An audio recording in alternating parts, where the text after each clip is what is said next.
গোপন সংবাদের ভিত্তিতে জানা যায়, মায়ানমার হতে নাফ নদী হয়ে বিপুল পরিমাণ দেশীয় বিদেশি আগ্নেয়াস্ত্র ও তাজা গোলার একটি চালান বাংলাদেশে প্রবেশ করবে।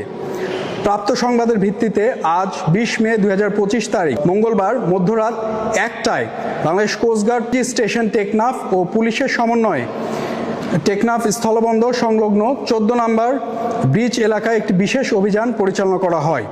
অভিযান চলাকালীন 4 জন ব্যক্তিকে কয়েকটি বস্তাসহ টেকনাফ স্থলবন্দরের বিপরীতে পাহাড়ে উঠতে দেখা যায়। এ সময় আভিযানিক দল কর্তৃক উক্ত ব্যক্তিদের থামার সংকেত প্রদান করলে তারা দৌড়ে পাহাড়ের গহীনে পালানোর চেষ্টা করে।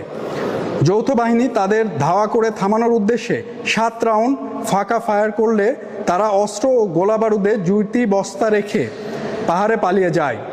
পরবর্তীতে যৌথ বাহিনী কর্তৃক উক্ত এলাকায় তল্লাশি চালিয়ে একটি বিদেশি G3 রাইফেল, 2টি G3 রাইফেলের ম্যাগাজিন, একটি দেশীয় পিস্তল, একটি দেশীয় 2নলা বন্দুক, 3টি দেশীয় 1নলা বন্দুক এবং 975 রাউন্ড G3 রাইফেলের তাজা গোলা জব্দ করতে সক্ষম হয়।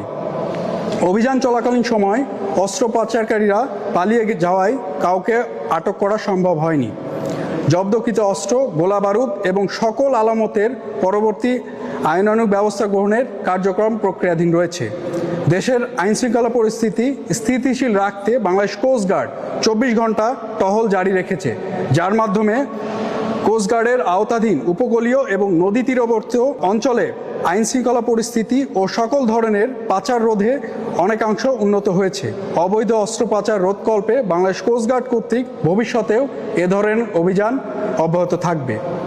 দৈনিক আজকের বাংলা .net